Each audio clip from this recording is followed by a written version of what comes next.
श्री कृष्ण कहते हैं कि जो घड़ा आधा भरा होता है वह ज्यादा बचता है, और जो पूर्णता भरा होता है वह मौन रहता है। मौन मुख से नहीं, मन से होना जरूरी है। सही जगह और सही वजह पर बोलना जरूरी है, वरना चुप रहना ही बेहतर है।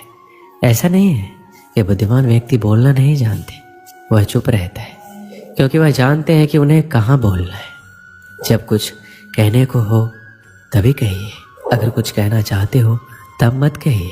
वहाँ पर शांत रहना ही समझदारी है, जहाँ पर खुद को समझदार समझ रहे हो। बेतुकी बातों का सबसे बेहतर जवाब ना देना है। मौन जरूरी नहीं है, अपितु जरूरत है। सवाल का जवाब शांति से मिलता है, बहस करने से जवाब खो जाता है।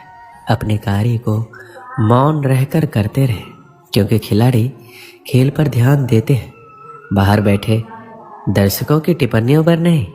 हर बात का जवाब देने बैठ जाएंगे तो कभी लाजवाब नहीं बन पाएंगे। ईश्वर भी हमें अत्यधिक सुनने की सलाह देते हैं, इसी कारण उन्होंने हमें एक मुख और दो कान दिए हैं।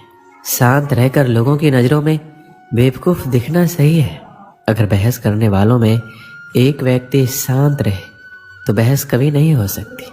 बोलते समय शब्दों से ज्यादा समझदारी से काम लेना, इससे आपका वक्त वह उल्लेखनीय हो जाएगा। अपने शब्दों के चयन को लेकर हमेशा चौकन्ना रहे, क्योंकि आपको बोलने का अधिकार है, परंतु इसका अर्थ ये नहीं है कि हम कुछ भी बोल दें। अधूरे ज्ञान से भरा मस्तिष्क मुख से अधिक शब्द कहने पर मजबूर करता है, परंतु अधिक ज्ञान से भरा मस्तिष्क मुख से कम ही सही पर मूल्यवान शब्द कहलाता है। आपकी वाणी आपकी विजय सुनिश्चित नहीं करती, अपितु आपके कर्म करते हैं। शांत व्यक्ति एक गुत्थी के समान है जो अपने आप में सुलझा हुआ रहता है, लेकिन सारा जमाना उस गुत्थी में उलझा हुआ रहता है। शांति का दूसरा अर्थ संतुष्टि है। संतुष्टि और मन शांति तब मिल जाती है जब हृदय और मस्तिष्क एक ही दिशा में, एक ही कार्य में कार्यरत हो। एक मौन व्यक्ति अपनी गलतियों का आकलन कर सकता है, परंतु एक बड़बोला व्यक्ति केवल अपनी झूठी उपलब्धियों का बखान करने में व्यस्त रहता है। एक बेवकूफ खुद को समझदार कहने में वक्त खराब करता है, वहीं एक समझदार व्यक्ति कभी खुद को समझदार कहने में वक्त जाया नहीं करता।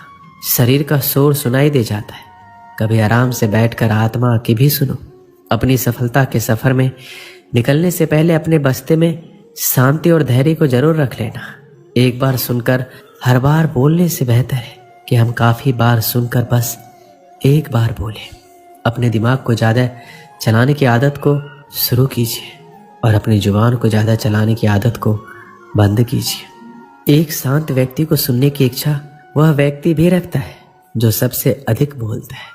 मौन एक व्यक्ति का सच्चा मित्र है जो उसकी हर अवांछित मुसीबतों में उसकी रक्षा करता है। जीवन की भाग दौड़ के दौरान जब आपको लगने लगे कि मैं कहीं खो गया हूँ, उस वक्त कुछ देर शांति से बैठ जाने से आप फिर से सही रास्ते की ओर चलना शुरू कर सकते हैं। एक शांत शत्रु 100 बोलने वाले शत्रुओं से ज्यादा घातक है, क्योंकि उसके बारे में कोई कुछ नहीं जानता। आपके कह देने से कुछ नहीं बदलेगा, ये सोचकर अगर आप अपनी आवाज नहीं उठाते तो आपको सबसे पहले खुद को बदलने की जरूरत है। गलत को गलत कह देने में कोई गलत बात नहीं है। अत्याचार के खिलाफ चुप रहना सबसे बड़ा अत्याचार है। समाज वहां बोलता है जहां चुप रहना चाहिए, और वहां चुप रह जाता है जहां बोलने की आवश्यकता है। दूसरों पर हो रहे अत्याचारों को चुपचाप देखने वालों, याद रखना वक्त सबका आता है। रईस गलती भी कर दे तो कोई कुछ नहीं कहता, और गरीब कुछ सही भी कर दे तो सबको गलत लग जाता है। अत्याचार उसी पे ज्यादा होते हैं जो चोटों को छुपाए फिरते हैं। अत्याचारों को शांति से बैठकर देखने से अच्छा है उनके खिलाफ आवाज उठाई जाए। ज्यादा बोलना कमजोरी है, परंतु निडर होकर सत्य बोलना एक दिव्य शक्ति है। मुझे अकेले रहना पसंद है, अकेलापन नहीं। सुकून से बैठकर दौड़ भाग के दिन याद करना मुस्कुराहट भी देता है और शांति भी। अगर लग रहा है सब कुछ खत्म हो गया है तो नई शुरुआत करो, अभी जिंदगी बाकी है। आज आप जिस शांति की तलाश में हैं, कल शांति से बैठकर इसी भाग दौड़ को याद कर हंस रहे होंगे आप। जिंदगी बीत गई, दुनिया क्या कहेगी इस फिक्र में। बाद में पता लगा दुनिया को अपने सिवाय किसी की फिक्र ही कहाँ है। जब बयान करता रहा अपने हालातों को तब सब चुप थे। आज चुप क्या हुआ, सबको मेरे हालातों को जानना है। सलाह चुपचाप सुन लेनी चाहिए, पर सोच समझकर माननी चाहिए। दिल की बातें केवल दिल से सुनी जा सकती है, शब्दों से नहीं। दुआ वही कबूल होती है जो जुबान से नहीं दिल से की जाए। बिना कहे ही जो सब कुछ कह दे वही सच्ची मोहब्बत होती है। झूठ और सच में सिर्फ इतना सा फर्क है कि झूठ साबित करना पड़ता है और सच अपने आप सामने आ जाता है।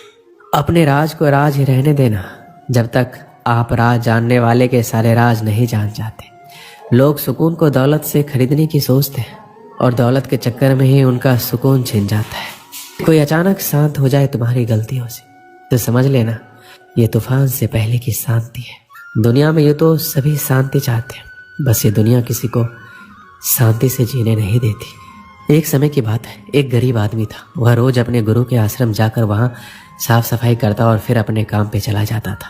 अक्सर वो अपने गुरु से कहता, मुझे आशीर्वाद दीजिए, मेरे पास ढेर सारे धन दौलत आ जाए। एक दिन गुरु ने पूछ ही लिया, क्या तुम आश्रम में इसलिए काम करने आते हो? उसने पूरी ईमानदारी से कहा, हाँ, मेरा उद्देश्य तो यही है कि मेरे पास ढेर सारा धन आ जाए, इसलिए तो आपके दर्शन करने आता हूँ। पटरी पर सामान लगाकर बेचता हूँ, पता नहीं मेरे सुख के दिन कब आएंगे। गुरु ने कहा, तुम चिंता मत करो, जब तुम्हारे सामने अवसर आएगा तब ऊपर वाले तुम्हें आवाज थोड़ी लगाएगा, बस चुपचाप तुम्हारे सामने अवसर खोलता जाएगा। ये बात सुनकर युवक चला गया। समय ने पलटा खाया, वो अधिक धन कमाने लगा, इतना व्यस्त हो गया कि आश्रम में जाना ही छूट गया। कई वर्षों बाद वह एक दिन सुबह ही आश्रम पहुंचा और साफ सफाई करने लगा। गुरु ने बड़े ही आश्चर्य से पूछा, क्या बात है, इतने वर्षों बाद आए हो? सुना है बहुत बड़े सेठ बन गए हो। वह व्यक्ति बोला, बहुत धन कमाया, अच्छे घरों में बच्चों की शादियां की, पैसों की कोई कमी नहीं है, पर दिल में चैन नहीं है। ऐसा लगता था रोज सेवा करने आता रहूं पर आ ना सका।